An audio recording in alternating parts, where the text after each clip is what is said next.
Question number 1, आपको इस value को इसके इक्वल प्रूव करना है। तो इस वैल्यू को मैं x एज्यूम कर लूँ तो ये इसमें भी लाई करती है, और बट माइनस b है, तो एक ऐसा हो गया ये कोई a है जिसमें से b घटा दो,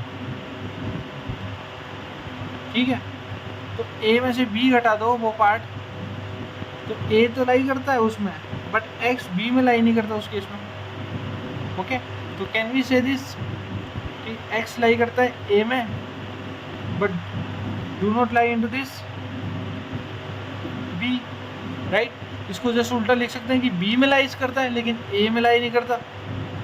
can we write this b dash minus a dash, right. और ये माइनस वाली चीज़ को अपन एंड ये फॉर्म में लिख सकते हैं लाइक दिस कि b में से a डैश को हटा दो, b डैश में से a डैश को हटा दो, छांट दो, तो a minus b is this one and this one is this one. That is equation number 1। इसी को दूसरे तरीके से करना है, वही सेम तरीका यहीं पर, यहीं से आप चीज़ों को बदल सकते हो एंड लगा के। So this will also done like this, simple question और एग्जाम में बहुत बार आता है। क्वेश्चन नंबर 2, डिफाइन करना है partial ordering relation with the example.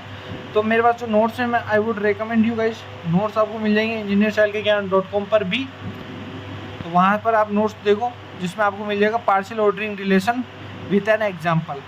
तो इसके अंदर क्या होता है, तीन कंडीशन में चलता है। पहले तो रिफ्लेक्सिव, कि अगर कोई ए है तो उसका रिफ्लेक्शन भी ए ही होगा। अगर ए का रिलेशन बी से है तो इसका उल्टा भी होगा कि बी का रिलेशन ए से भी होगा। थर्ड है, अगर ए बी से बनाते रिलेशन और बी सी से बना रहा है तो ए सी से भी बनाएगा रिलेशन। तो that is your transitive, that is your antisymmetric, that is your reflexive. ये तीन चीज़ें करता है पार्शियल ऑर्डरिंग रिलेशन में। आपको एक ट्रूथ टेबल बनानी है जिसकी इसके अंदर पी क्यू के अंदर जो कॉम्बिनेशन होता है true true true false false true false false, and condition जब दोनों ट्रू होता है तब ट्रू, बाकी सब में फॉल्स। और के केस में क्या होता है, केवल फॉल्स फॉल्स के केस में फॉल्स होता है, बाकी सब में true true true true false. इसका इस पे इम्प्लाइज करना है, तो हर केस में ये क्या होता है, ट्रू होता है। इम्प्लाइज केवल उसी में फेल होता है जिसमें आगे वाला ट्रू हो और पीछे वाला फॉल्स हो, उसी केस में फॉल्स है, बाकी सब में ट्रू होता है। That's why it is all completely true. Question number 4, I would recommend you जाओ नोट्स में देखो, क्योंकि वहाँ पर बहुत सारी थ्योरम्स और चीज़ें मैंने बता रखी है। नोट्स बड़े कमाल के गाइस। क्वेश्चन नंबर 5, ऐसे डायग्राम बनाओ आप जिसके अंदर आपको ए की वैल्यू गिवन है एंड पार्शियल ऑर्डर की डिविजिबिलिटी डिवाइजिबिलिटी की गिवन है, जिसके अंदर ए की value A less than equal to B है हमेशा। तो आपको इससे कॉम्बिनेशन बना देना यार, कुछ भी नहीं करना, हमेशा ए को बी से छोटा रखना। सपोज करो आपने ए चुन लिया 1 को, तो 1 हमेशा बाकी से छोटा रहेगा। देखिए जैसे कि 1,1 इक्वल टू भी तो है, तो इक्वल भी हो सकता है 1,2 1,3 1,4 1,12। अब 2 के लिए करो तो 2,2 2,1 हो सकता है नहीं, क्योंकि बी हमेशा बड़ा ए इक्वल टू होता है, तो 2,2 होगा, 2,4 2,12, ऐसे 3,3 3,12 4,4 4,12 12,12। इसी चीज़ को डायग्रामेटिकली बता सकते हो आप। यस, 1 से कौन कौन गया, 1 से 2 गया सर, 1 से 4 गया, 1 से 3 गया, 1 से 12 गया सर। फिर सर 2 से अपना कौन कौन गया वो देखो। So this is the way to do the things. 2 से सर 2 गया, 2 से 4 गया, 2 से 12 गया, तो 2 से 4 भी गया, 3 से 3 गया, 3 से 12 गया, 4 से 4 4 से 12 12 से 12। That's all. Remove all loops and from the reflexivity and all the transitive edges. तो इसको रिमूव करना है जो भी लूप बना रहे, लाइक ये एक लूप बन गया ना, या फिर ये एक लूप बन गया, तो लूप्स हटाने के लिए लाइक दिस। एंड फाइनली आपको एरोज को रिमूव करके इस तरह का डायग्राम शो कर देना है। क्वेश्चन नंबर 16 की ओर चलते हैं दोस्तों। 1 सेकेंड। या 8 बॉयज 5 गर्ल्स एक ग्रुप में, how many ways 7 of them can be selected if the selection always at least 3 boys and 5 girls. तो टोटल कितने हो गए, 8 + 5 13 हो गए। पहली बात, सिलेक्ट कितने करने हैं इसको, 7 सिलेक्ट करने, ठीक है। क्वेश्चन में गिवन है 7 सिलेक्ट करना है। नाउ आपको नंबर ऑफ कॉम्बिनेशन बेस बताना है जिसमें एटलीस्ट 3 गर्ल्स और 2 बॉयज रहेंगे। तो देखो एटलीस्ट 2 गर्ल्स तो रहेगी। तो पहली पॉसिबिलिटी है कि एटलीस्ट 2 गर्ल्स से स्टार्ट करेगी, 2 गर्ल्स हो गई, ठीक है। तो कितने लेने, 7 लेने, तो बच्चे कितने, 5। तो 5 लड़के ले लेते हैं, या 3 लड़की लेते हैं तो 4 लड़के ले लेते हैं, या 4 लड़कियां ले रहे हैं तो 4 लड़के तो नहीं ले सकते क्योंकि 7 ही करने, तो 3 लड़के ले लो।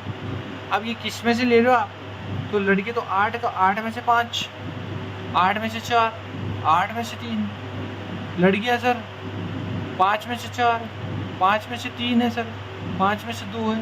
फॉर्मूला पता है, बताऊं, ये देख लो, n r n माइनस r, दिस सोल्व कर लोगे सोल्व। फाइनल आउटपुट बता दूं 1540। If a, b are any element of group g then prove करो a माइनस बी का power -1 is equal to b की पावर -1 a की पावर -1। सिंपल क्वेश्चन, कुछ भी टफ नहीं है, इसको तो हम कर सकते हैं। क्या आपको पता है, ये बताओ ये चीज़ सही है गलत है?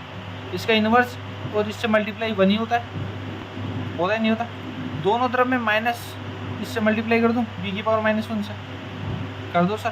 तो इसको इससे ले लिया मैंने और इसका ये बन गया, ये 1 हो गया, ये एज इट इज हो गया, ये ऐसे हो गया, ये ऐसे हो गया। अब a -1 से मल्टीप्लाई कर रहा हूँ, ये 1 हो गया सर, इधर -1 आ गया, 1 मल्टीप्लाई कर दो सर, ये बन गया, इधर ये बन गया। सिंपल, खत्म question. Question number 8, if A is a generator of the cycle B or only cyclic group, so A is a generator of the cyclic group, then prove A minus is also a generator.